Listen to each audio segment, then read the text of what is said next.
Hello, everybody! Welcome to a very special edition of DMsGuild Design Dash. I see a lot of our regulars and some new handles in the chat, so hi everybody, thanks for joining. Yeah, Jay Sawatsky, it is time. I am also very stoked. So if this is your first time tuning into Design Dash, it is weird and wonderful. It is a bit like Iron Chef or Project Runway or Great British Bake Off or Baking Show, but make it D&D. So our lovely contestants down there, who we'll introduce in a second, are going to be designing D&D encounters for you, but they will only have 15 minutes, and they'll have a secret theme they need to incorporate, and something else that I haven't told them yet, except that there's a secret. Yeah, something special. This is a challenge. These are all major professionals. So we've got to ramp up the difficulty. I'm Lysa Penrose. I'm one of your hosts. I am the brand manager of Dungeon Masters Guild and also social media manager for D&D. And I'm joined by a special guest co-host, Ashley, over there. Yeah, over in that direction. Hi. Do I? Yeah, who are you? What are you doing here? I don't. That's a good question. Hi, I'm Ashley Warren. I am a writer in the D&D space. I'm the producer of the Uncaged anthology, and I'm the founder and director of the RPG Writer Workshop, where we help other writers get started in the tabletop role-playing industry. And I'm really excited to be here on this program, and a little relieved that I'm not competing. Because I get real competitive and it would be ugly and people wouldn't like me anymore, probably. Truth be told, I've invited a number of other folks, or staff, to see, well, who, if I do some special edition design dashes in the future, might be interested. And I did have some folks come back and say, thank you for the invite, but I am a slow writer and just watching your show gives me anxiety. That's fair, considering how I feel at this moment. So the three of you are extra brave. So let's go ahead and meet all of you. And so tell us who you are, how folks in the chat might know you or your work, and we'll get to know you a little bit. Adam, you're up first. Hello, I'm Adam Lee, and I'm a writer, story guy for Dungeons & Dragons at Wizards of the Coast. And yeah, I worked on Dungeons & Dragons since 2014. So I've worked on everything from Out of the Abyss on forward. And yeah, loving it. And I played as a kid, and it's kind of a dream come true. So here I am. Yay! And you've made it to the Dash, so I know, this is like the of that career you just described. Yeah, after this, I'm just done. I just go on a sailing boat out to sea. So folks are familiar with a bunch of D&D that you've worked on, but what of your particular style do you think might manifest today? What are we going to see? I think my particular style is sort of bizarre, and sort of like bizarre meets whimsical. I enjoy putting things on their heads. I enjoy taking like small little details and just making the whole thing about this one particular little detail. So yeah, you're gonna see something a little probably something that you've seen in like other adventures, or in like a Descent into Inverness, some bizarro stuff there. So yeah, nice. I will endeavor to do my best, Lisa. Yeah, this sounds very exciting. Our next up is Celeste Conowitch. Celeste, introduce yourself.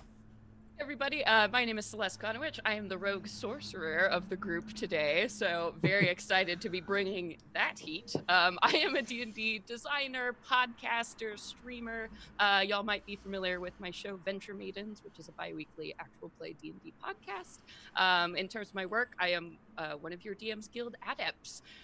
So I'm really, holding down that fort today, representing DMsGuild. Very excited.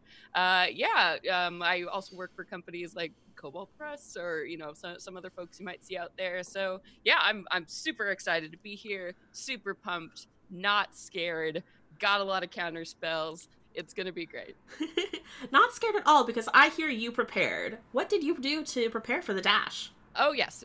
So I wanted to replicate, conditions of a deadline, like right before something is due. So I didn't sleep very much to prepare for that. I'm also wearing pajama pants to really like replicate the writing life. I listened to the Dragon Age Inquisition soundtrack on repeat all morning. So I am extremely prepared, in the zone. Ready to rock it. Yeah. Some stiff competition. That's a strong method. Yes. Yeah. Last but not least of our 3 contestants is Dan Dillon. Dan Dillon, hello. Hi, how are you? I'm excited and relaxed. How are you? Good. I'm in that sweet spot of panic where everything's okay now, but it fell apart before, and it's probably going to fall apart any moment. You so just this is described great. life. That's where I love to design. Yeah. That's where I channel my best energy. So a little about me. I'm a game designer at Wizards of the Coast on the D&D team. Before that, I was a freelancer working on all kinds of awesome third-party D&D stuff, from Cobalt Press to Rogue Genius Games, a bunch of other fine folks out there who, if you're in the market for stuff, they could really use some love, and pick up some digital stuff from them if you're looking for cool things for your games. Yay! All right, Dan. So I told you ahead of time that I had like a special question for you. And I'm terrified. Go for it. Yeah. So I mentioned near the end of last episode, I think, that I might get an opportunity to bring on some Guild Adepts or D&D designers, and everyone in chat was saying I needed to throw some sort of wrench into it. So do you know that like competitive cooking show where they're able to like press a button or give a contestant something where they have to like wait or I forget what it's called. Someone in chat will know. One of those cooking shows where you can basically mess with your contestants. Cutthroat Kitchen. Cutthroat Kitchen. Cutthroat Kitchen. Yeah. Oh my gosh. Someone's gonna soak my bread in water. Yeah. Your sugar is salt. All right. Wow. So Dan, you're in control here actually. So luck of the draw. No I way. want you to, without knowing the theme of the challenge, what is something that your competitors cannot use in their encounter? Whoa. Don't be mean and pick like the letter A. Okay, Yeah, so no letters. No, I'm gonna pick a narrative or game object element that they can't use. Okay. Right? Yeah. Okay. And this is an encounter, but I don't know the theme of it at all. Am I picking one thing that neither of them can use, or one for each? Ooh, I kind of like the idea of you just being targeted because you know both the other contestants, so you can pick one for each. Mean. Oh, wow. I love Alright. you, Dan. Okay. Hey, Dan, remember that time I invited you to play on my show and it was really cool? Ew, it was awesome. Adam, you can't use any Fae. Oh, brutal. Celeste, you can't use any. Oh God, how mean do I want to? I don't want to be super mean. You can't use any spells. Oh no, what is that going to mean? Okay. Okay, a challenge indeed. Yikes. Wow. So things already very intense in the Design Dash arena. What will this mean for our contestants? Well, we're about to find out because I am going to reveal the theme. Are the three of you ready? And just to clarify, magic is fine, just no specific spells. Okay. All right. Good. And I'm ready. Oh God. Here we go. Virtual drum roll, please. Everyone at home, you have to do the drum roll yourself. We don't have the budget for that. The theme is gotta get rid of these turnips.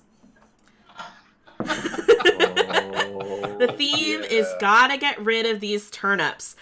You all have, it's 11:09 right now, so, oh gosh, 11:24. I'll give you until 11:25. We'll cut it off and go Design Dash. Lisa, you're a genius. All right. All right. All right. So Ashley, hello. How are you feeling not having to design over the next 15 minutes? Whew. Relieved. I mean, I think it would be fun, and I'm always up for a good challenge, but I don't know. This one does make me a little anxious.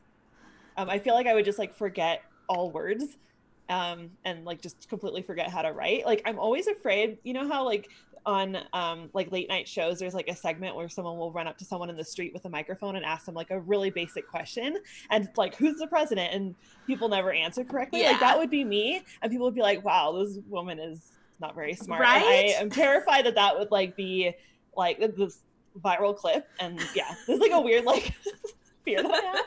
So that's kind of how I feel like what would happen to me in this show is that I would just like forget everything that I've ever learned about game design. About anything about game design. Yeah. Yeah. Well, you're the director, founder, everything of the RPG Writer Workshop, which is sort of a dash, but prolonged over a period of a workshop, but faster than a lot of folks who are designing their first thing as a hobby usually take, which is a really wonderful opportunity. What advice would you imagine would be helpful for folks who are designing condensed into 15 minutes? Yeah, I think that's a good question. I think in all creative things, including in the workshop, we always encourage people to think like to focus on doing something very small. It's not because it makes you any less ambitious. It's just that it helps you like complete something. And I think especially within such a tight time limit, just really sticking with maybe like a classic trope or an archetype and then building off of that is a good kind of strategy. That's what my strategy would be, at least, because I always think like if I went on Chopped or something like that, I would have like my go-to like recipes. Like I would definitely do a pasta dish, or I definitely do like, you know, like a sandwich or something, and then from there you can build off of that and get creative. So I kind of feel like that's a good strategy in this game. It's just like go with what's familiar and then put your own spin on it. Yeah, I feel like a number of dashers have done that, where they've chosen some sort of trope in adventures, but then maybe at the end added some sort of little twist, maybe once your brain has started working. I think Celeste may have done that with the it says well-meaning witch right now, but we were peeking at their design near the beginning, and they had the not so good witch. So the hag, always a nice archetype in D&D. Battins in the chat says Celeste should go 100% Fae just to stick it to Adam, which I love. I love that. Oh, goodness gracious. So let's take a peek at some of these designs. I'm looking at Celeste's right now, if you want to bring that one up. I will do that. I see the concept that she's written at the top, which is a witch helping with an endless soup pot, but it's all turnip soup and it just won't stop. That's already just really adorable and fun. And it feels, I mean, I know I made it the challenge, but it feels oddly specific that it's turnip soup, which I feel like people always latch on to. Yes. I mean, you can't really go wrong with like a food-based encounter. I feel like in like D&D specifically, it always gets like so whimsical and silly, and it's like, I don't know, you can do like so much with that kind of concept. Especially with witches. Ooh, thank you, Justice, in the chat for reminding me. So Justice said, rubric suggestion, the less turnips, the more points. So that reminds me, during these 15 minutes, and while everyone is doing their show and tell afterwards, chat, you can help us by creating a rubric. It can be based off of anything. And we'll grade people on the rubric. Maybe at the end we can do superlatives. So like most turnip, least turnip sort of thing. And chat, you help us do that. So just, Grinning Greg says, rubric suggestion, number of non-humanoids eating turnips. Wild Rose Mage says, most delicious sounding turnip food item. Most human looking turnip. I mean, all turnips are a little human looking, right? Oh no. No? I've never thought that. That's... Now you'll never unsee. Now I'm like trying to imagine like the last turnip I saw and what it looked like. They look like little squidgy babies. Like they're like in Harry Potter. What's the Oh, the little mandrakes? Yeah, that's kind of what I think of turnips. So fun. They're fun and a little like they're a little ugly, but in a cute way. Like mine and Lisa's Tamagotchis. Oh no, okay. Y'all, I've been posting pictures of my Tamagotchi and it has been so cute. And then my Dracula married a doll, and it died. But, oh, you can kind of see what it looks like now. This has nothing to do with D&D. Okay, whatever. It's extremely ugly, and also cute. It died. I feel bad. But anyway, let's hop over to Dan's design, see what he's up to. Now, I know both Adam and Dan were lamenting in our before show chat that they can't do formatting, because a big part of writing for D&D professionally is having everything formatted correctly. It makes a big deal when stuff goes to layout. But you can't do that in the Dash. There's no time, and we've got to have everything in big fonts so people can read. Let's see. Wow. This is where the thing happens. Ooh, I'm just going to scroll down and see how much. Dan has written a whole bunch so far. There's so much. Wow. I wonder if Dan is going to include both spells and fae. Oh, just to stick it to the competition. Yeah. Good tactic. You can't use these things, but I can. TK has in the chat most tarantulas. In their rubric. I need to be writing these down. Y'all are giving some great rubric suggestions. Ooh, we should also, I feel like it might be obvious for this one, but chat, you always surprise me with your creativity. What should our rubric points be based off of? So instead of 1 out of 5 stars, I feel like the easy go-to would be 1 out of 5 turnips. But maybe someone has a better suggestion. Oh, there's like lore already for Dan's place. Yeah, this is like a whole legit story. Oh, benevolent spirits in the forest. That's always fun. Oh, protected by a coven of hags. Oh, wait, bargain sealed in blood. It was cute, and then it was a little bit dark. And I see like hags and their minions. Those are not nice words. Those are like scary evil words. I mean, I'm like, oh, witches. So cute. They're just making soup. What could go wrong? Nothing has ever gone wrong when you find a witch in the forest with a pot of soup. A lot of people in chat are suggesting bells as our rubric points.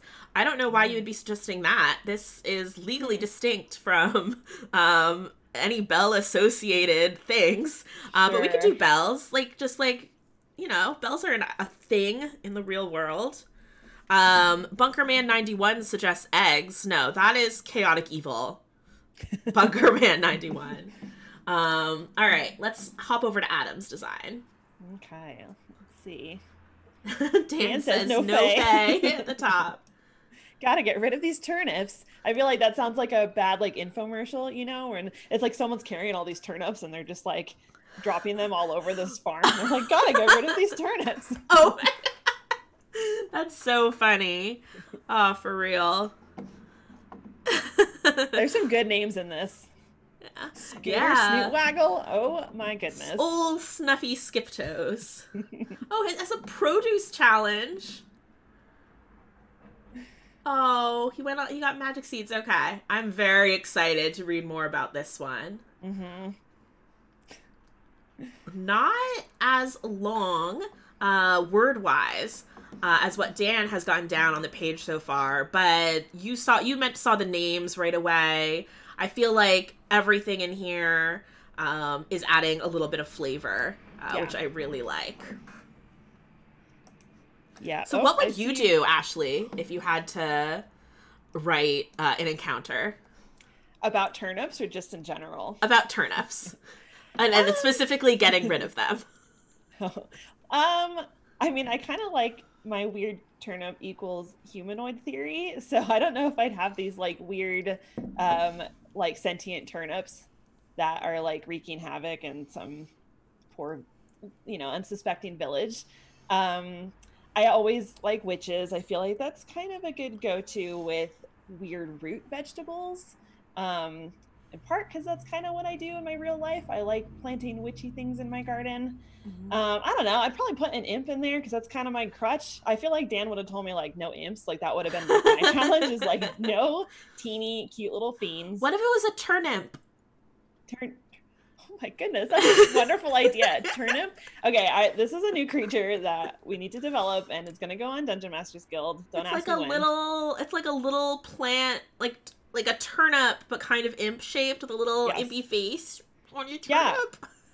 I'm running a Waterdeep Dragon Heist campaign for my home group right now, and in their tavern that they got on Troll Skull Alley, they have these like little house spirits that are called yeastlings that are based off of a DMsGuild title called Durnan's Guide to Tavern Keeping. And I kind of mixed them with this like Russian folklore about these little house spirits called domovoi, and they're basically just like little good house spirits that keep your house in order, but they're basically like these little squidgy like yeast creatures that you have to like give treats to. Kind of like gosh. They're basically sentient sourdough starters. I was just saying, oh my goodness. Yeah. That's so cute. They are really cute. I don't know if my players like them as much as I do, but I find them delightful. My players think that they're a little weird and gross, but that's normal. So now they're going to get turnips, and maybe the turnips will have like some sort of like rivalry with the little with the yeastlings. Yeah, like in this little face off between these like tiny sourdough blobs and these little root vegetables. Wow, this is absolutely up my alley. This is the cutest thing in the entire world. Yeah. Oh goodness. TK in chat says, no, that's not, well, but they did say, I will remember this pun, and they're scribbling it down. That's not the message I meant to read, but please do not punish me for my sins. What they said that I wanted to read was that they love the idea of turnip chewingas. Yeah, that's little magical, yeah. Yeah, chewingas are so, that's such a delightful encounter in any adventure. I don't know, I just think they're such a fun creature, and I just like love little like curious like spirit type creatures. I mean, in a way that's why I like imps so much. I know imps are like evil and they're supposed to, but I kind of always consider them a little bit more like tricksters rather than like flat out like awful. Yeah. But I just love these like little tiny creatures that you can just encounter throughout D&D that's like endlessly fun. Like mephits are another fun kind of creature in that realm, but chewingas are really cute. Yeah, I like mephits too. I guess, yeah, it is like small, like mischievous, spirit-like creatures. Yeah. Very fun. All right, we've got 2 minutes left, or rather, I gave them to 11:25, so 3 minutes left. So I need to go back. I didn't write down any of your rubric suggestions, guys. I'm so bad. Let's see. Eggs, which I think we nixed. Next, we're rating on a scale of bells. And let's see. So someone had said like least number of turnips. So someone will win the title of least turnip. Can the rule be that you have to put this in your Twitter bio? Like whatever superlatives you get on the show, you're like not legally required to put it in your Twitter bio for like at least a week. Legally required. Legally. Oh man, I wish I'd written it down. You all said so many funny things. I'm the worst. I'm gonna try to scroll up and find them. Yeah, I'm looking as well. Okay. Boop, boop. Fascinating television as I scroll. Least like the currently popular Nintendo Switch animal-based life simulator. Least number of non-humanoids eating turnips. Most delicious sounding turnip food item. All right. Okay, I like most delicious, because that sounds like a superlative we can award. Just with no context. Yeah, just most delicious. The most delicious. Oh my gosh, I'm scrolling back up. I totally mixed that Bois196 or BWA196 said turnip myconids. Cute. Ooh. Turnip blights. Cute. Cute. I guess I just like anything being a turnip. Yeah. That's the takeaway from this episode. Yeah. There's not enough turnips in D&D content until now. Most creative use of a turnip. That's interesting.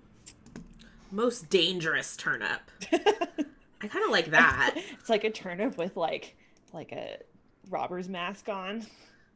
I'm just picturing this little character. All right. That's what I thought of. Let's see. So the three I have written down are least turnip, most delicious, and most dangerous. Do we like those three, chat? Do you have any others? Justice likes most dangerous. Greg Rage says most freaky turnip. Oh no. Most damage caused by turnips. That's cute. Yeah. So I guess as we go through, it's going to be hard for the first person because they're kind of like I guess that'll be Adam. Kind of, we don't have anything to compare them to, but I guess we'll rate for each of these 3 on a scale of 1 to 5 bells. Or, as TK said, legally distinct percussion instruments. The T-Boy says, wow, only minutes left. These challenges go by fast. They really do. I don't know if anyone's doing it this time, but I know last episode, we're usually every 3rd Friday of the month, someone did Design Dash at home at the same time as the show, which is very fun if you want kind of like a low-stakes, little adrenaline rush. Feel free to play along. Oh, T-Boys, those poor rutabagas are watching from the sidelines like, what about us? We're good too. All right, it's 11:25. I'm going to call time. All right. I called the time in our backstage chat. Dan is hands off. Celeste is going to get a scare. We're going to make hers red. I think Adam also might still be designing. Very intent. Hands up off the keyboard. The red is very scary when you're looking at it. You're like, why? How was that, everybody? Your first Design Dash. Hello. My heart is racing. Yeah, hey, welcome back. Was really cool. I probably spent way too long thinking about the framing of this encounter rather than messing with the encounter itself. Well, We'll see. Yeah. Okay, so let's just dive into some show and tell. Adam, you are up first. I'm going to highlight. I'm going to unread your adventure. And I've got you up on the screen here for folks to read along. But go ahead and do a share. Okay, so yeah, first of all, Dan says no Fae. So anyway, I thought about turnips, and then I guess I had this background. Do you want me to just kind of paraphrase it, or do you want me to read directly? You can go ahead and either read directly, paraphrase, and add commentary, whatever you're most comfortable doing. Okay, so I'll just read the story background. It says, it wasn't long ago that old Snuffy Skiptoes was determined to win Scooter Snootwaggle's Produce Challenge. He went on a journey, odd for a halfling, and came back a few months later with what he called magic seeds. He planted them, and the first year was rewarded with a bumper crop of turnips, the size of a baby's head. But then things got weird. The next crop, the turnips had faces and began gurgling and crying like infants. No one in the village knew what to do, and old Snuffy was acting strange. Soon the village began to be taken over by a bizarre lattice of rhizomes and a fungal layer of mycelium. Anyone entering the Hoffling village now sees a wild landscape of mushroom pillars, colorful fungi, and turnip-like shambling creatures. So the adventure was that Snuffy goes off, he finds this thing, comes back, and he creates these creatures, and they're called moon turnips. And what you do is you use the adult myconid stat block. And what Snuffy's done is, in his desire to win this produce challenge, he has infested his whole village with moon turnip spores, and now the Hofflings are kind of encased in their little like hobbit holes, and one of them has escaped and is gone. And so later on I write down that the adventure begins. The party is approached by a dazed and exhausted Hoffling who begs them to save their village. They offer all that they have to party as payment. The party goes to the village and finds the village is infested by 8 moon turnips, use the adult myconid stat block, and their leader, Snuffy Skiptoes, who is now fully transformed into an evil myconid sovereign. And so use the myconid sovereign stat block. And they're wandering around tending a crop of 50 more of these turnips. Oh so my God. they get that crop, it's just going to expand. So you see this like, now we've got to save the village from expanding and infesting the whole area. The end. Go, party, save the village. And you can carve the Hofflings out of this, them being trapped in their by this fungi, and you can save them. So, but Snuffy, alas, he is too far gone. He has made his deal. Oh my gosh. Right, but so during the 15 minutes, Ashley and I were talking about how all different types of cute turnip creatures, which I feel like you also did, but you made them so like sinister. Like I can see it in my head, this town transformed by turnips. Yeah. I wanted to kind of have it where it's kind of cute, but then like the thing is you see these little turnip heads and they're sprouting out of the ground and they're like crying and being like kind of gross, but at the same time you like, do I pull it up? Like, what do we do with this? Like, if we let them grow, they're just going to grow and take over everything. So it's kind of like a force of nature. Like, there's sometimes in a garden where I'll see weeds and I feel like, well, do I want to pull that weed's got just as much right to live as this other plant, but you got to pull the weed, otherwise they'll choke off the other plant. So there's that sort of moral dilemma that you have. Do we just light this whole thing on fire, or what do we do? So folks in chat have already said they would light it on fire. Yeah.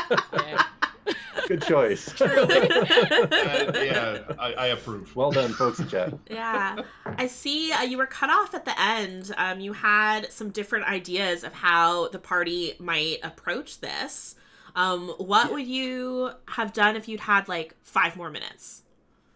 So one of the things I wanted to do is throw in a little thing like the sort of the direct approach is that you're going to say, oh my gosh, this whole place is taken over and you've got to, just like torch it up. But then I was thinking that you could, if you snuck in stealthily and you didn't alert the moon turnips and Snuffy, then you would see that in their little homes, the halflings are kind of all attached to the walls with this like this lattice work of fungi, and you can maybe get in there and try to cut them out and free them. So you'd have to sneak house to house, and at some point these things are going to see you because somebody's going to fail a stealth roll, and then you would be it would be a straight up fight at that point. So I wanted to have there be two options, like the direct approach, but if you did light it on fire, then you would see that, oh my gosh, there's still halflings alive in there and we've got to save them. So you had that sort of thing that if you just kind of go straight and bulldoze it, there's going to be a penalty for it. But if you do it all sneaky and you kind of sneak around, then you can cut them all free and then save at least, all the village except for Snuffy. And that is the cautionary tale, kids. Don't try to get a crazy magical advantage for your turnip festival. Do it with honesty and integrity. That's right. Farming is good, honest work. Well said. Heirloom seeds only. Mm-hmm. Yes. None of that crazy GMO. Yeah. I love that not only did you think about different approaches to an encounter, because I feel like we've seen that a lot on the Dash, where people will write, if you talk to people, this happens, if you fight people, this happens, but you've put in some very real consequences to their actions, like reasons they might try one approach over the other, which I think makes it like particularly awesome design. So we're seeing like those professional skills coming out on Dash today. Yeah, thanks. Yeah. Ashley, did you have any thoughts or questions for Adam? I am delighted by this whole concept. I'm sad for the fallen halflings. It reminded me a lot of Annihilation, both the movie and the book, which has a lot of really creepy fungi that takes over. That's a way more sinister story, but there's some similar themes there just about like nature and how like kind of the moral dilemmas between like what deserves to live and not. So I'm very impressed by how much thought-provoking decision making you included in your short encounter. It's awesome. Thanks. Yeah, it was fun. I love like parables. I love cautionary tales. I love there to be that agonizing choice. I love there to be like a ticking clock. So yeah, this thing was forcing the hand of the villagers or the party that says, well, if you don't do anything about it, this thing's just going to spread and destroy, the nearby town, and who knows how far it'll expand. So, and then, the cautionary tale involved in it. And then the moral dilemmas, do you pull these things up? They're living creatures, but, are they evil? But they're just living. They're just doing their thing. So yeah, I love that stuff. So cool. Thank you. How did Design Dash defer or stay the same as your usual design process? Because I mean, you're designing on deadlines, but not usually 15-minute ones. Yeah, I love it. I think Design Dash is brilliant in the way that a lot of times a big challenge when I've got like say a month or something or a couple months to write an adventure. The time then kind of bloats my ideas out.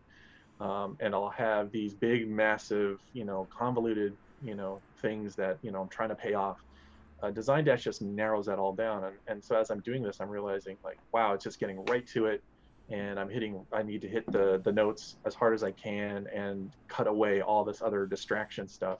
And it was, now that I'm looking at it, and I'm kind of surprised and excited by it, I think it's a really great way to do it. And so love it. Good stuff. Yay! Maybe we'll see Really moon dig it. turnips in a future D&D book.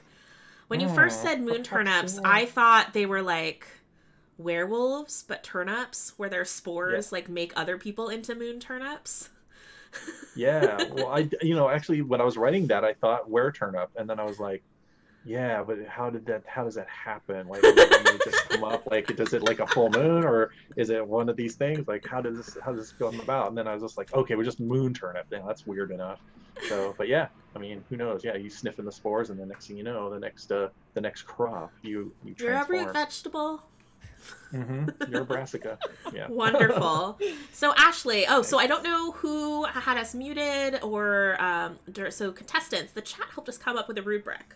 The titles that we can award each of you at the end of this, which Ashley and I totally recommend changing your Twitter names to for a bit, are least turnip, most delicious, and most dangerous. And we're grading each of you on a scale of 1 to 5 legally distinct percussion instruments called bells. So Ashley, how many bells would you give Adam for least turnips? There's lots of turnips in this one, so negative bells maybe. Yeah, I think there's a lot of turnips, so that is, I mean, a good thing in your encounter, but maybe not so good for the scale. Not great for winning least turnip. Yes. But it's also, I guess, a relative thing. So I'm just going to say lots. Because you could still have the least number of turnips if everyone else has a million turnips. True. All right.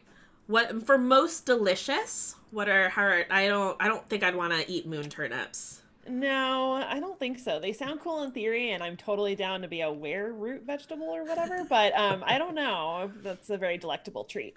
Yeah, so I'm going to give, I don't know if we can give 0 bells, so I'm just going to give 1 bell for most delicious. Someone maybe has a taste for moon turnips. Oh most boy, dangerous. I am not winning most delicious turnip. Uh-oh. I think I've got that one unlocked. Oh, I'm very okay, excited. All right. But most dangerous turnip, I think Adam is definitely a contender for most dangerous turnip. I agree with that. And I'm giving him 4 bells only because he went first. And I need to leave room in case someone else can earn more bells. But if not, this would be a 5 bell for sure. Can I get that T-shirt? Most dangerous turnip. I win. If I win it fair and square, I want that T-shirt. All right. Thank you, Adam, for sharing your design with us. We are going to move along to Celeste. I will unread your adventure. Wow, it's so much stream of consciousness. This was, here we go. All right. Do a share. Okay, all right. Also, sorry, spelling. That's the second part of my process for all that. So my adventure is called Soup for You. And essentially, the background of this adventure is that a newly minted wizard named Orville, like maybe just graduated from school. So he's out in the countryside. You know, he's built his tower by this cute little town known as Pottsville. And lately, the citizens of Pottsville have just been having a real rough time with bad weather and everything. So Orville decides he's going to make something with his new skills, his new diploma, to fix this situation. So he wants to make an endless soup pot. Basically to help feed everybody in town. You know, that's great. So he goes for it, he gets the ritual all together, and he does manage to create this object, but at the same time, the spells aren't quite guarded right, and the ritual doesn't quite work, so the spell does not happen the way he thinks. So technically I did Dan's thing. And what this basically happened, it attracted the attention of a Fey Lord of Harvest. So this Fey Lord is all about bounty and produce, and basically, so when this pot was created, this Fey also came into the material plane. Oh, and he's so stuck in the soup pot. He's stuck in the soup pot and is mad about it and trying trying to get away from it. So basically Orville is spending all of his energy to try and keep this Fae in the soup pot, and the Fae is trying to get out of the soup pot. So every 24 hours or so, these massive floods of just turnip soup like flood out of the wizard's tower and down into this town of Pottsville. And so now this like giant mire has become created around the base of the tower. So when our, you know, adventuring parties maybe are looking for a town to rest in or something, they come to Pottsville. It seems like a cute, nice place, but all the people are so tired because these floods of soup are just constantly coming in. And they're like, we haven't heard from the wizard. Like, what's going on? Can you please go check on Orville to see what the heck is going on here?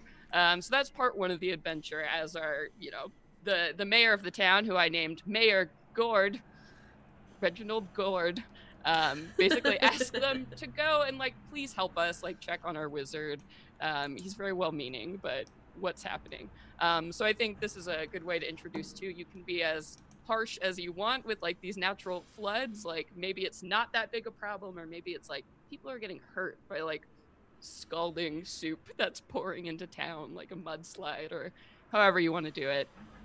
And then like part two of the adventure, you know, you're approaching the tower, so they have to deal with this like swampy mire of soup that they have to pass through. So maybe there are steam methods there, maybe some lesser Fae came through when this, I also used Fae because Adam couldn't, and then I was like, well, all I can think about is Fae now. That's a power move. Yeah, maybe there are steam methods, maybe there are tricky pixies, maybe there are giant chunks of like vegetables that they can platform across if you want to do like a dexterity sort of challenge. And then of course part three, they get inside the tower. I think it's very slippery, it's full of soup, it's horrible. I think now like the Fae Lord, who I have named Turnip Head, is trying to come through the pot, and it's like he's getting more powerful, so maybe there are some vines or something that are like, you know, going to attack the party as they climb up. Then part four, of course, it's the final battle. They reach the wizard's sanctum there, and like this poor wizard is doing all he can to hold back this Fae creature, so they have to battle the soup pot Fae. And I think for this encounter too, there's probably a round counter, like the Fae is going to escape in 4 rounds or whatever, so there's a time limit on this encounter. And then yes, Turnip Head, large Fae, chaotic neutral, obviously tough fight. And I said they probably have a spoiled produce ability, so they can pelt adventurers with vegetables, because that feels right to me. And then yeah, part 5, yay, they defeat it. It gets sent back to the wilds. Everything's fine. The soup pot is now broken, but everybody's fine with it. But they do have a lot of extra soup, so they have a food festival, and it's awesome. Good job. I also put in a consequence if they don't, get the counter through. The Fae escapes, begins to ravage the countryside. Yes, everything grows, it's bountiful, but I think the Fae demands like tribute from these poor villagers and becomes sort of this horrible like tax lord over this land. And then I also wanted to include further adventures. If you want to take this further, you know, after saving Pottsville, Orville might be interested in hiring the party to acquire some ingredients for his next experiment, which is totally gonna work this time. And then that's sort of my adventure.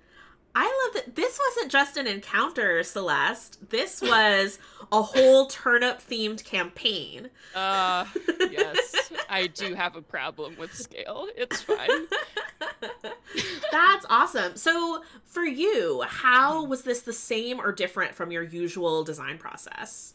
Yeah, so I think this is actually pretty similar to phase 1, where I want to have a cool story or a cool idea and then leave it very open for like specifics of how you could go about it. So like, you know, I was like, oh, this coming from A to B, here are some interesting things that can happen, and then deciding later what I want those mechanics to be. Like if I feel like, oh, it's very fight heavy, like putting the platform option in there would be a great way to balance, you know, that encounter to make it a little bit different. So starting with a strong idea as your framework, and then going very specific into how it works. It's pretty close to my process. So yeah, this was actually like, I mean, there's so many streams or games when I'm like, oh God, it's 10 minutes to go. I've prepared nothing. What are we gonna do? So this felt actually a lot like that. Was floods of turnip soup the first idea that popped into your head, or were you debating between? Oh yeah. Oh yeah. I was like soup, like turnip soup. That's it. This is the thing, and we started with that, and then it all. How is that a problem? How is turnip soup a problem? And then there you go. Yeah, I noticed because we were hopping between designs while we were chatting during the design process. And usually folks on Dash, they start and then they just keep going because you only have 15 minutes. But I noticed you were like actually hopping around. You changed the beginning a few times. I thought that was really cool that you like went back and edited, even as you were designing. Because it's, as the ideas are unrolling too, sometimes you're like, oh, wait, no, this would be even better to make this more just in like skipping back. I know, because we started with like a witch thing, and I was like, no, like, I love including themes of like responsibility and magic in my games. So having a wizard who just meant so well, and then it going so wrong, just felt a lot more compelling to me than like, it's a witch, scary problem. Yeah. I love that. I also feel like Dan knew you very well to say no spells. Oh, that was rough. On magic. That was rough. I did it kind of. Maybe I should get a minus turnip for. I think including the removal of magic is going to go ahead and work. That's okay. That's all right. Good. We've done it. Ashley, what do you think of Celeste's encounter? Oh my goodness, I am so impressed. Also, I have a deadline later today, and I'm going to aspire to write as much as Celeste just did. Because, wow, it's amazing what's possible in 15 minutes. So thank you, Celeste, for the motivation and the kick in the butt that I needed. But this is an amazing encounter. I love that it's like so scalable, and it's almost like a dynamic encounter that people could play or revisit again in the same game. I love this concept of like a soup genie, like this like gin that like lives in a soup. But like I think that's such a fun concept. But I'm just very impressed by just how complex this encounter is. And it really does feel like more of a full adventure than just like an encounter. I feel like if I ran this for my home group, it would absolutely take up like a full session. So really, really awesome. And just fun, whimsical stuff here. Yeah, I know that it was like a Fey Lord, but I love the idea of a djinn being in anything not a lamp. That's so cool. Yeah. The Willy Boo says this is a 280-page book. I've pre-ordered already. Thank you for your support. And there are requests in chat for you to throw this up on DMsGuild. So I don't know if you ever have free time to write. Free time, haha. But if you ever have time, I got in abundance to write up some more turnip adventures. There's folks who want to get rid of some soup. Excellent. Well, thank you for the kind words, everybody. Let's go through the rubric, Ashley. So I don't think this can win least turnips, because Adam had a lot of turnips. This is an endless soup bowl. This is infinity turnips. Yeah. That's like as many turnips as you could possibly have, so there's no way that yeah. Least turnip. Sorry. Yeah. But I do think that this is... Oh, were you going to say something, Adam? No, I just... I'm just laughing that we're really like diving into like how many turnips. Design Dash is a very serious show, Adam. Yeah, how dare you come into my arena? We had the Draconomicon, and now there is the Turniponomicon. But yeah, it's just awesome. Yeah. And if they're having a festival around the soup, though, I imagine it must be pretty good soup. So with Dan's comment, I feel comfortable giving Celeste 5 bells on the most delicious scale. Yes. For most dangerous, I mean, it seems like there's a lot of soup and it's annoying and a problem, but not necessarily a dangerous problem. What do you think? Yeah, it doesn't seem, unlike in Adam's encounter, that the turnip themselves are necessarily like deviant creatures, so I think that that's fair. Oh, that's true. It's also most dangerous turnip. I'm going to say because someone could slip in the soup, I'll give it 2 bells. True. It is a safety hazard, absolutely. Yeah. All right. Well, thank you, Celeste, for sharing that delightful adventure with us. We're going to move along to Dan. Dan, walk us through. Hi. All right. So we just want to do a read through of this first and Yeah. dive into it. Okay. So gotta get rid of these turnips. The village of Airden sits in a sleepy valley and has enjoyed prosperity for generations. Local legend speaks of the benevolent spirits from the nearby forest to defend the town and ensure it thrives. Little do they know that these tales have a grain of truth to them, but their protectors are a coven of hags with whom the original founders struck a bargain sealed in blood. Over time, the bargain with the hags passed into legend and faded into mythic folk tales, covered by a gossamer veil of generous forest folk. The villagers have numerous little superstitious traditions they observe, saying certain things before dipping from a well, leaving copper coins at old tree stumps that invariably vanish before the next day, or singing a soft rhyme after a new baby is born.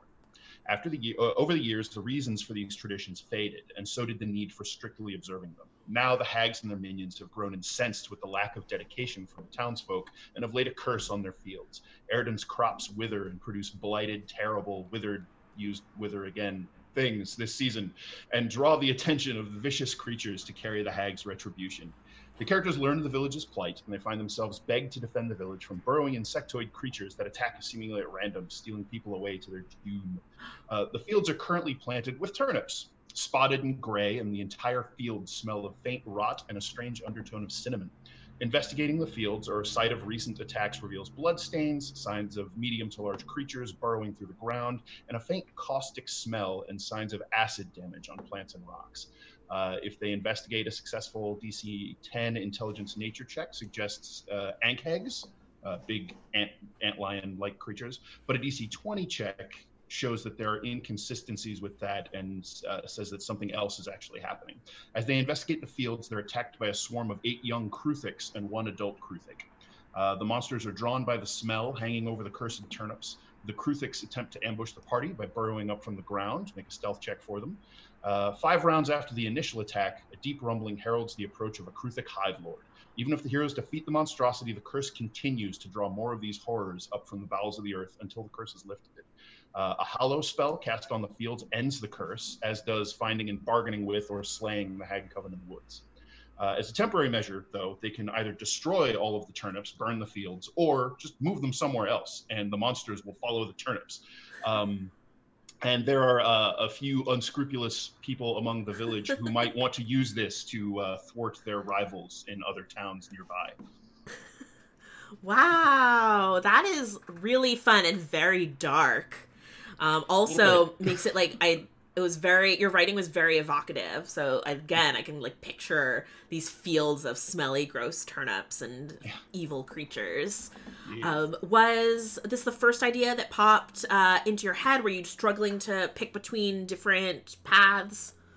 So for some reason, when I think about turnips, I think about rotting turnips that have a big line of ants going to the rotting turnips. I don't know why. So that's what jumped into my head first. And so the first place I went was, well, monstrous ants, ankhegs. And then I started to think, wait a minute, there are other burrowy, freaky insect monsters. So I jumped onto D&D Beyond and just did a search for things with burrow speeds. And that's how I struck upon and remembered about Kruthiks. And I'm like, oh, Kruthiks and hags, that could be a cool misdirect, right? If your nature-wise party says, oh, burrowing critter spits acid, must be ankhegs. No problem. Nope, Kruthik Hive Lord. So, wow. That just sort of evolved into a little potential bait and switch that the DM could run with. Mm-hmm. What would you say, how does this encounter, or how is Dash compared to how you normally sit down and design? I mean, if I were sitting down to compressed, but very similar, like I'll start with some tiny little seed of an idea. Either, it would be fun to fight a thing that does X, or what if cursed turnip, and then I'll just kind of go from there. This, of course, had to happen very, very rapidly, but it's very similar, especially if I am getting ready to run my stream game, as Celeste pointed out earlier, and for whatever reason, anything I had planned is no good, or life got in the way and I don't have anything planned. This sort of thing happens. So this was familiar space. Nice. In chat, everyone is just super impressed with how much you wrote and how evocative your writing was in such a short time. Jay Sawatsky says, I feel like this is already published. Wild Rosemage wanted to know how many words it was, and I used the tool to look it up. It's basically 500 words, just a few shy. Okay. And yeah, folks are just really impressed. What about you, Ashley?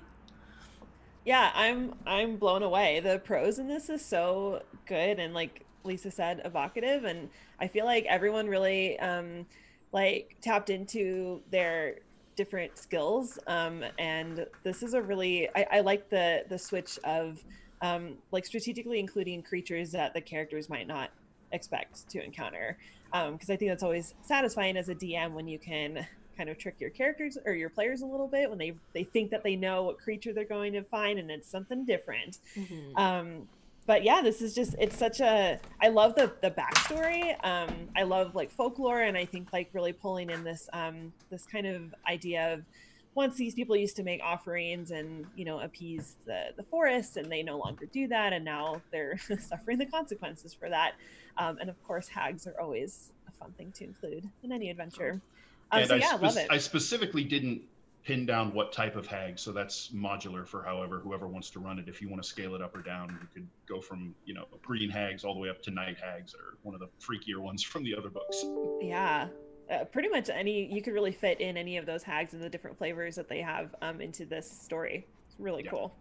Thank you. I feel like as a dungeon master, you put in so much really cool lore that I'd want to figure out a way to tell the players about it. So I'd have maybe like an older member of the village who still remembers all of the traditions from maybe when they were a little girl or something, and then maybe there would be some sort of creative way. I feel like characters would latch onto that and then try to, I don't know, do some sort of ritual or something to get rid of the hags and all the beatties. If you had, I mean, you already produced so much in 15 minutes, but if you'd had 5-10 minutes more, oh my God, Lucy, please. If you had 5 or 10 minutes more, what would you have worked on next? I probably would have expanded more of what happens if the curse isn't lifted, because in my mind, this is a perpetual thing. Like this valley, its fields, the curse is in the soil here now. And so even if the Kruthiks come and eat all the villagers and everything is done, this place is still laboring under this blight. So, and that's going to maybe not spread, but it's definitely going to draw all kinds of horrible things here, which will then kind of range out like an insect hive into the surrounding countryside. And I mean, if you take one of these turnips for whatever reason somewhere else, things are going to follow. Oh no! So, you know, there's a hoarder who's going to. Right. Or, you know, some wandering wizard hears about this thing and takes one to experiment, and then his tower was under burrowed and collapsed into the hill. You know, that sort of thing. Will we have a Dan Celeste turnip crossover? Ooh, that's how wizard? this all started. Oh, there it is. There it is. That's what blew up the wizard's magic. Oh no, are these rotting turnips, moon turnips gone bad? I love that everything's coming together. It's all connected. It's all a horrible scheme. Oh my goodness. Have we learned nothing? Have we learned nothing? Jay Sawatsky says, if Dan had another 5 minutes, it would have been a hardcover with art. Ooh, Wild Rose Mage, I like that. If the turnips get put in a bag of holding, do they multiply and overflow? Ooh, that's really scary. And then, like, you open your bag of holding up, and it's just suddenly just a million stinky turnips. Yeah. And it's trouble all with turnip turnips. heads. Yeah. Yeah. All right. So, Ashley, we've got some grading to do. Let's go start at the bottom of the list, actually. So, most dangerous. The turnips themselves aren't dangerous, but they are attracting some very dangerous creatures. So, I mean, I already gave Celeste 2 stars for having, like, for slipping in turnip soup. So I feel like 3 doesn't do it. So I think this should get 4, but I would bump Adam to 5 on most dangerous because those turnips themselves were dangerous. What do you think? Yeah, I support that. What about most delicious? I don't know. They don't seem they seem kind of moldy and gray, and that's usually not something that means delicious. Yeah, so at least, I mean, clearly the monsters like them, but they're not for me. So I'm going to say another 1 bell, the minimum bells. Now, there were a lot of the turnips, but I don't know if there weren't infinity turnips, and there weren't as many as it sounded like in Adams. So I think this is, I might say that this is technically least number of turnips. I think so. Yeah. Technically least turnip. All right, cool. We've usually, if you're watching Design Dash, we post a poll on Twitter right after, and you get to vote for a contestant to come back for the next episode. That is for our regular episodes every third Friday of the month. But we don't have that, so we're just going to do a little award ceremony. So Adam, Yay. I award to you Most Dangerous Turnip. Yes. Celeste. I accept. Thank you. You are the Most Delicious Turnip. Yay! I am Yay. very happy to have this title and will wear it with pride. Yay! And Dan, though you were certainly a contender for some dangerous turnips, I award you with technically least turnip.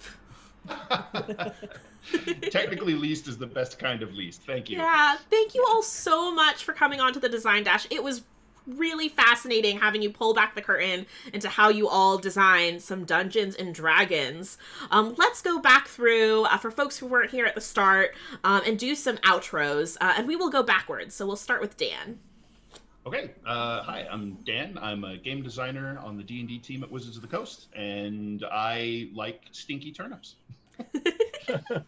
Celeste.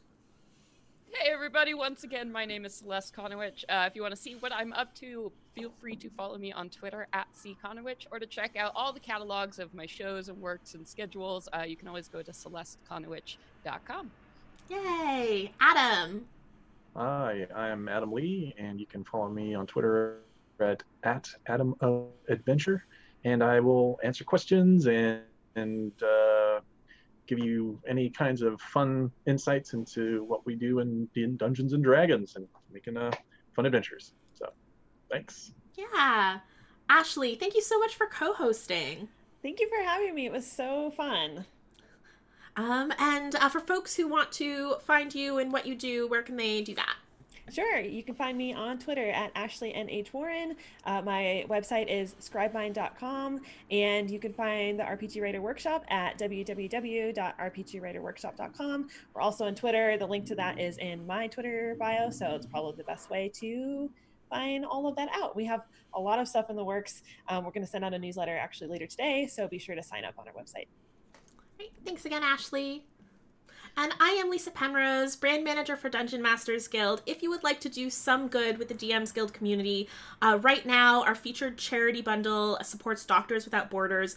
We've raised over $17,000 at this point, and is still going strong at least for a week longer if the bundle maintains momentum.